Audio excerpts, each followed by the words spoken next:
Que Deus abençoe a vida desta igreja e que conceda a cada jovem aqui firmeza para permanecer na presença de Deus. Quero louvar a Deus pela vida do diácono Márcio, pela vida do pastor Rodrigo e também pela vida do diácono Robin Lindo, liderança dessa igreja. Que Deus continue abençoando cada um em seus respectivos ministérios. Amém. Meus irmãos, abram vossas Bíblias no livro de Números, capítulo de número 14.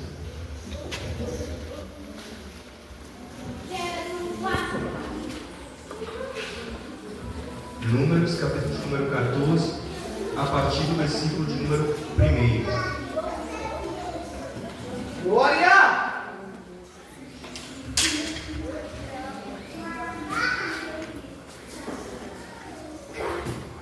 Chorou naquela mesma noite, e todos os filhos de Israel murmuravam contra Moisés e contra Arão, e toda a congregação lhes disse: se morramos na terra do Egito, ou se morramos neste deserto. Por que nos traz o Senhor a esta terra, para cairmos na espada, e para que nossas mulheres e nossas crianças sejam por presa?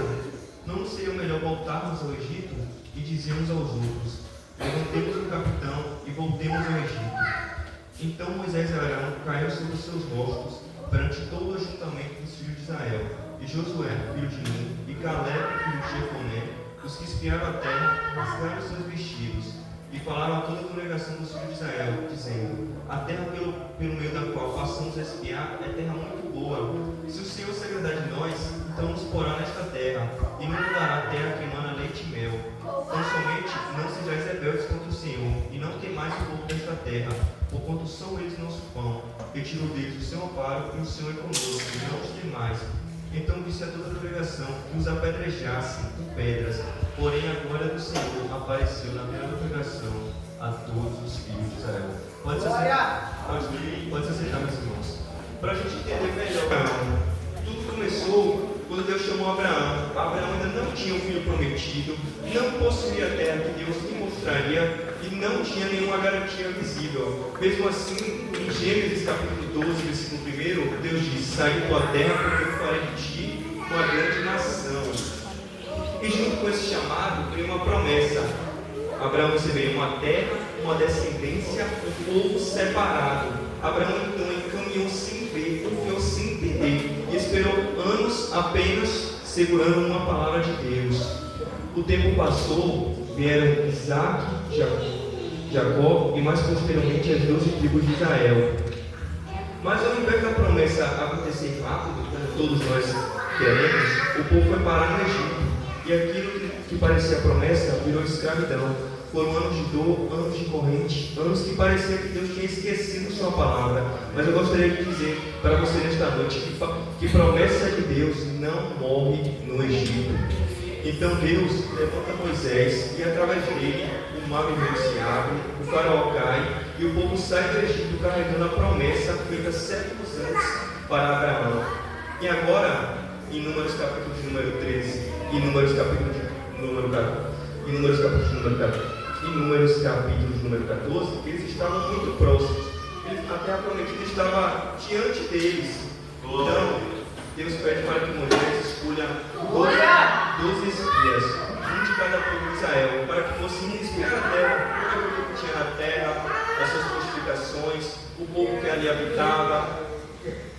Então, eles espiam a terra, fazem tudo como Deus havia dito. E eles retornam e entregam relatório. E todos eles concordam com uma coisa: realmente, a terra é muito boa, exatamente como Deus havia prometido. Mas é aqui, em Números capítulo 14, que tudo começa a mudar. Porque junto com esse relatório, também começou a divisão. 10 espias, ou seja, a ampla maioria deles, começaram a focar nos problemas. Começaram a focar: naquela terra habitam gigantes, nós somos pequenos comparados a eles. Nós somos gafanhotos comparados a eles. Se nós formos para lá, nossas mulheres e nossas crianças iriam ser escravos, e nós, homens, cairemos à espada. Mas Josué e Caleb, entretanto, olham para a mesma terra e dizem: dá-se, porque Deus está com a gente. Enquanto eles olham para a terra focando no problema, Josué e Caleb focam na solução: Deus. E é exatamente por causa dessa diferença de visão que a gente chega no que a gente viu agora. Em Números capítulo 14, um povo com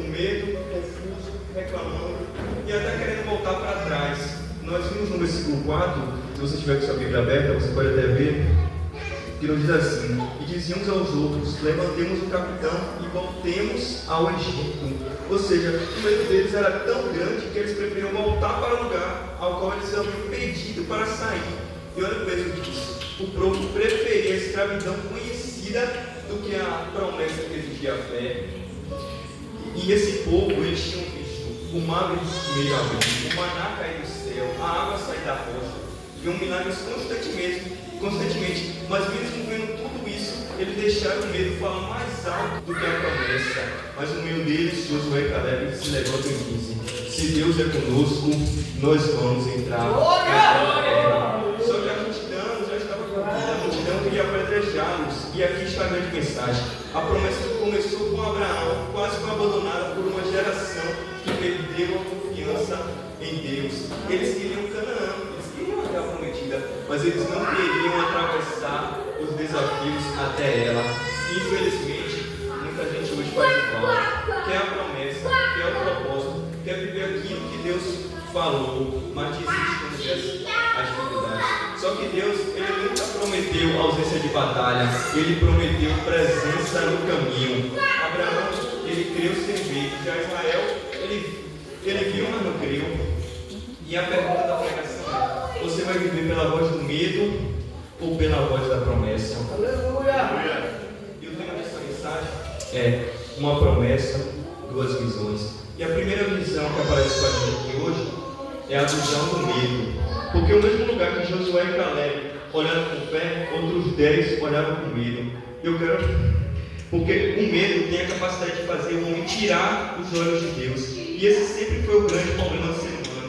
Quando os olhos saem do Senhor, o coração começa a afundar. O povo de Israel estava diante da promessa, mas ao invés de eles olharem para Deus que abriu o mar, começaram a olhar para os gigantes que moravam naquela terra. E quando o homem olha mais para o problema do que para Deus, o medo domina. Olha só a coisa forte: o povo clamou por anos para ser liberto do Egito. Deus ouviu o clamor, Deus mandou Moisés, Deus abriu o mar, Deus sustentou o povo no deserto. Tudo aquilo era obra do Senhor. Glória a Deus. Mas agora, diante de Canaã, ele diz: vamos voltar para o Egito.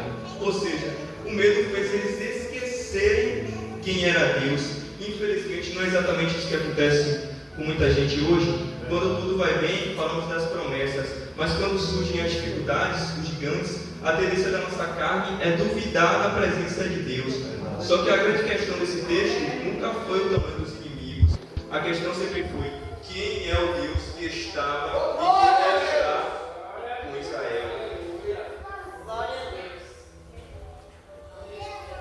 Porque os cananeus eram fortes, mas Deus continuava sendo um povo poderoso. As muralhas existiam, mas Deus continuava sendo Deus que derruba muralhas. Os gigantes estavam lá, mas Deus continuava sendo o Deus que é maior e mais forte do que qualquer gigante. E aqui está o problema daquela geração: não era apenas o medo, era a incredulidade. Eles não estavam apenas assustados, eles estavam desacreditando do que Deus tinha feito a promessa. E incredulidade sempre desonra a Deus, porque ela olha para o Senhor como se Ele não fosse capaz de cumprir aquilo que Ele mesmo falou, aquilo que Ele mesmo prometeu. Mas no meio do povo, como nós vimos, tem Josué e Caleb que se levantam e dizem no versículo de número 9: o Senhor. Aleluia! Perceba, a confiança deles não estava na força do povo, não estava na estratégia militar, não estava na confiança humana. A confiança deles estava em Deus. Glória a Deus. Porque a visão de fé não nasce da autoconfiança.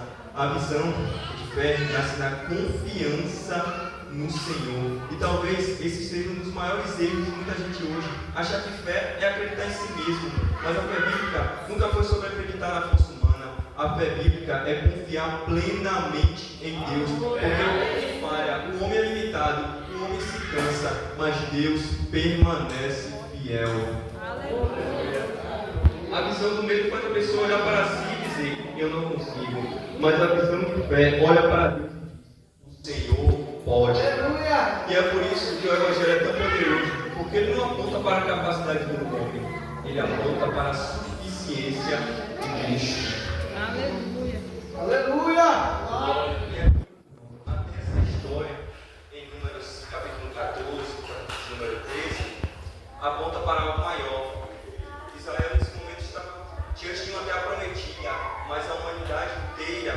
estava diante de uma condenação muito maior, o pecado. E assim como Israel não podia vencer sozinho, nós também não podíamos salvar a nós mesmos. Nós não podíamos nos salvar. Então Deus enviou seu Filho, Jesus Cristo. Na cruz, Cristo venceu aquilo que o homem jamais conseguiria vencer sozinho. Ele venceu o pecado, ele venceu a morte, ele venceu a separação que existia entre nós e Deus. Por isso, a nossa esperança não está em nossa força, ela está em Cristo. É Ele que sustenta, é Ele que fortalece e é Ele que conduz o seu povo até o fim. Talvez alguém aqui hoje esteja olhando para os gigantes, assim como eles estavam olhando. Gigantes hoje em dia emocionais, espirituais, familiares, ministeriais. Mas o mesmo Deus que conduziu Israel continua reinando. Cristo continua assentado no trono. E nenhuma promessa de Deus pode morrer por causa de uma dificuldade.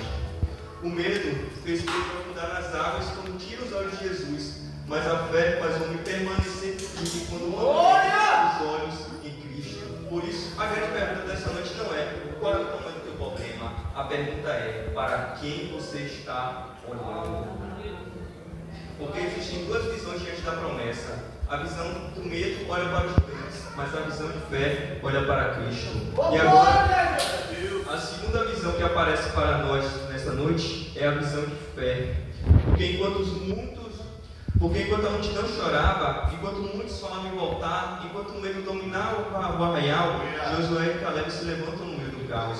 E eu acho lindo isso, porque a verdadeira fé sempre se levanta mesmo quando a incredulidade vem na maioria. Porque a fé não depende da opinião da multidão, a fé depende da palavra de Deus. Aleluia. Todo mundo estava vendo as dificuldades, todo mundo estava vendo os gigantes, mas Josué e Caleb enxergavam algo maior, a presença do Senhor no meio do povo. Eles dizem no versículo 9, o Senhor é conosco. Percebam que Ele não os nega os desafios, eles não fingem que as muralhas não existiam, eles não ignoram os gigantes, porque a visão de fé não é viver iludido.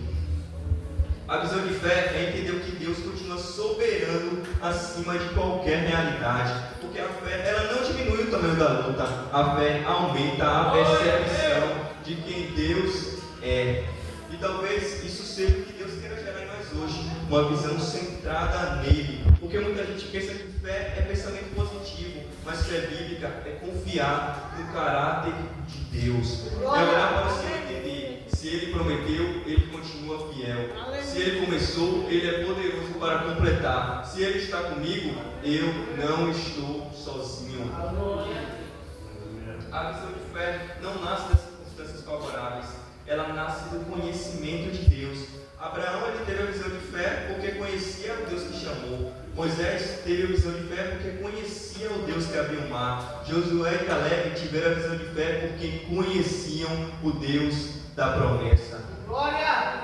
Mas, meus irmãos, é impossível sustentar uma vida de fé sem comunhão com Deus. Porque quando o homem perde intimidade com Deus, qualquer gigante parece invencível. Mas quando ele contempla quem Deus é, até as muralhas parecem pequenas diante do Senhor. A visão de fé faz o homem descansar mesmo em meio ao deserto. Não porque tudo está fácil, mas porque ele sabe quem está guiando o seu caminho.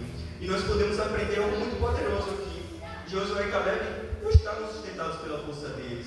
Eles estavam sustentados pela presença de Deus. E essa é a grande diferença do Evangelho. O cristianismo não é sobre homens fortes tentando alcançar a Deus. O cristianismo é sobre um Deus gracioso sustentando homens fracos. A nossa esperança não está na nossa capacidade de vencer as dificuldades. A nossa esperança está em Jesus Cristo, que já venceu por nós.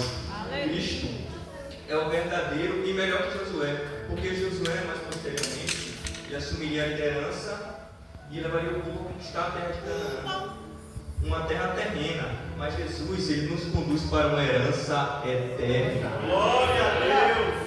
Jesus enfrentou o maior gigante da humanidade, o pecado. Ele carregou a nossa culpa, recebeu sobre si a condenação e ressuscitou, triunfando sobre a morte. Então a visão de fé não é simplesmente acreditar que vai dar certo. A visão de fé é olhar para Cristo e entender que, independentemente das circunstâncias, Ele continua reinando. Talvez exista alguém aqui hoje cansado, ferido, com medo do futuro, pensando em desistir. mas a visão de fé faz eu me lembrar: Cristo continua no Glória. Quando os discípulos estavam no barco em meio à tempestade, como ele dizia: vamos perecer, mas Jesus estava no barco. E enquanto Cristo está presente, o caos nunca terá a palavra final. A visão de fé fez Paulo cantar na visão, faz Estevão permanecer firme diante das pedras, faz homens e mulheres permanecerem de pé, mesmo em tempos difíceis. Porque a fé cristã não está firmada na ausência de problemas, ela está firmada na presença de Cristo. E talvez hoje o teu gigante seja real, talvez a tua luta hoje seja intensa, talvez existam muralhas diante de você, mas nenhuma muralha é maior do que o Senhor. Nenhum pecado é maior do que a graça de Cristo. Nenhuma tempestade é maior do que a autoridade de Jesus.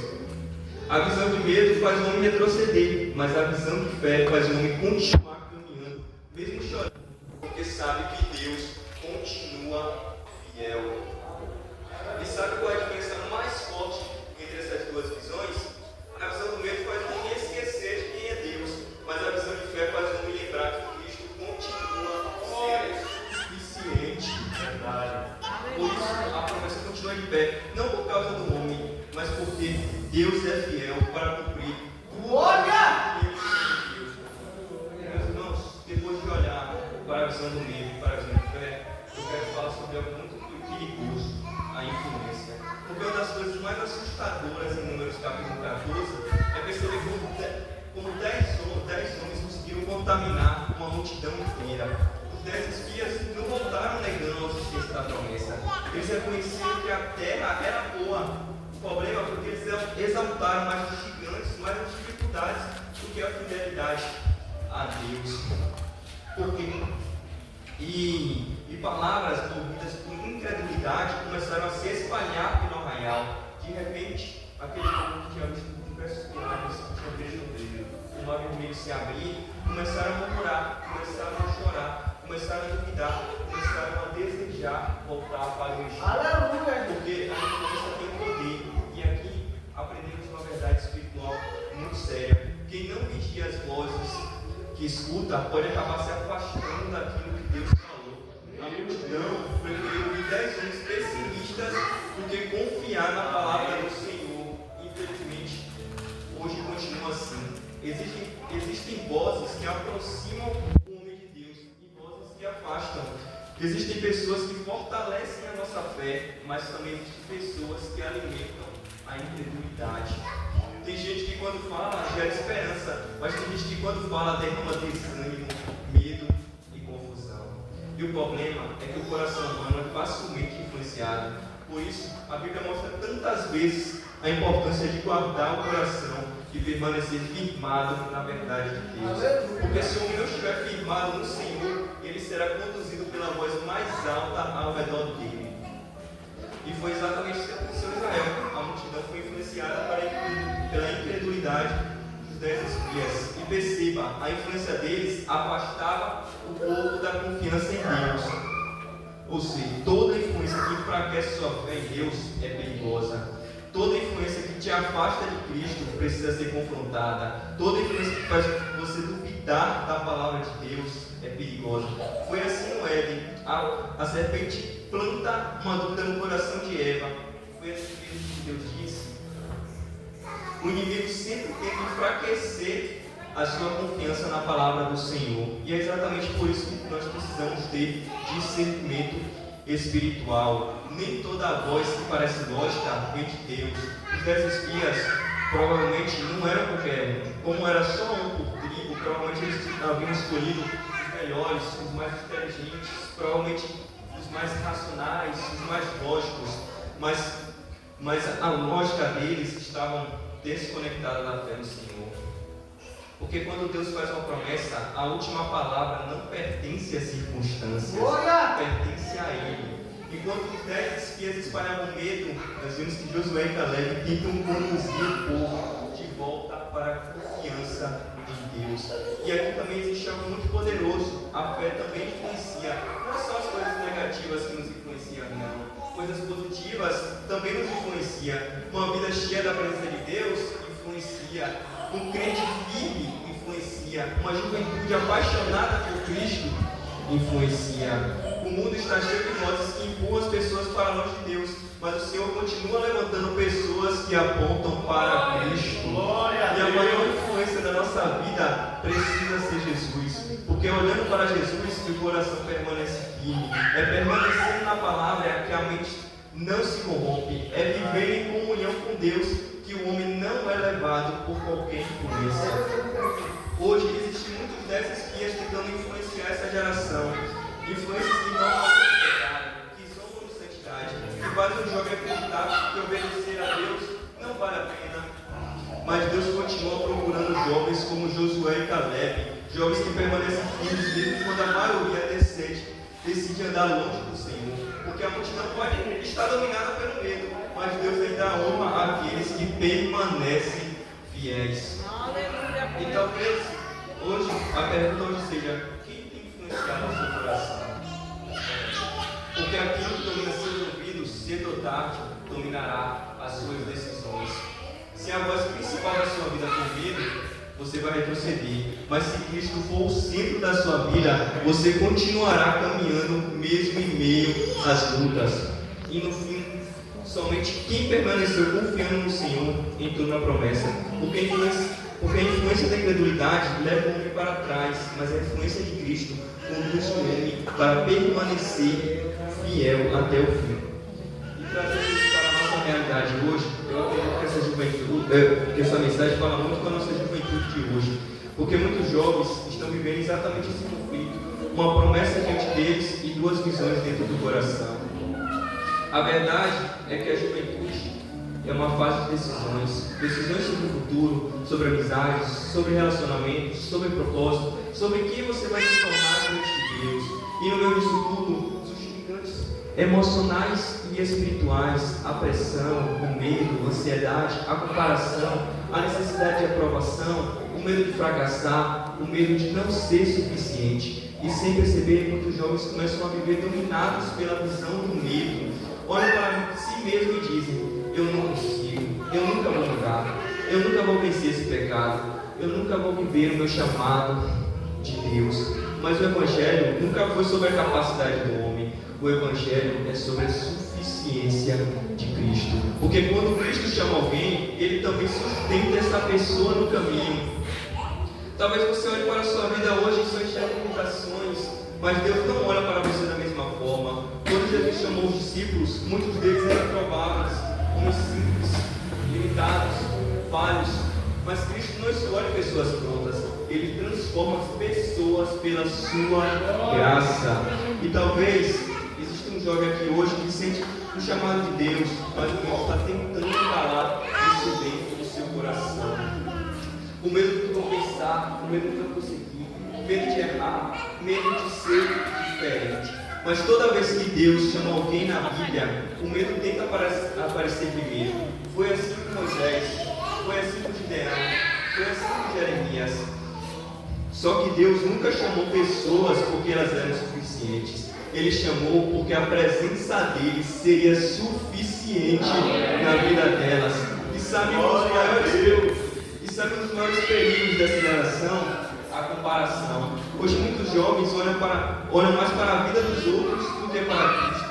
Se comparam nas redes sociais, se comparam espiritualmente, se comparam financeiramente, se comparam emocionalmente. E a comparação sempre produz duas coisas: o orgulho ou a frustração. Porque quando o homem tira os olhos de Cristo, ele começa a medir valor pelas pessoas ao redor. Mas a nossa identidade não está em desempenho, não está em aparência, não está em aprovação humana. A nossa identidade está em Cristo. É nele que encontramos propósito, é nele que encontramos direção e é nele que encontramos valor.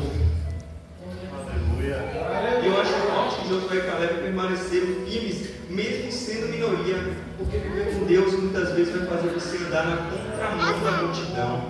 Enquanto muitos jovens escolhem viver pelos padrões do mundo, Deus continua chamando uma geração separada para a sua glória. Uma geração que não negocia princípios, que não abandona a fé por aceitação, que não troca a presença de Deus por aplausos humanos.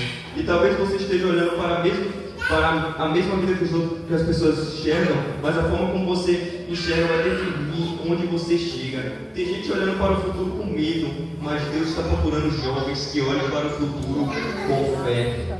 Tem gente olhando para o chamado como peso, mas Deus quer levantar jovens que entendem que servir a Cristo não é peso, servir a Cristo é privilégio. Tem gente olhando para lutas pensando em desistir, mas a visão de fé faz o jovem, faz o adulto, faz o homem, faz a mulher permanecer firme, porque sabe que Cristo continua sendo maior do que qualquer batalha. O mundo tenta convencer essa geração de que viver longe de Deus traz liberdade, mas a verdadeira vida só existe em Jesus, porque no fim das contas, a maior promessa não é uma terra como Canaã. A maior promessa é o próprio Cristo. É Ele o nosso sustento, nossa esperança, nossa salvação, o nosso destino eterno. E quem vive olhando para Jesus pode até passar pelo deserto, mas jamais caminhará sozinho. E que nessa noite possa escolher confiar mais na palavra do que naquilo que nossos olhos estão vendo. Uma promessa, duas visões.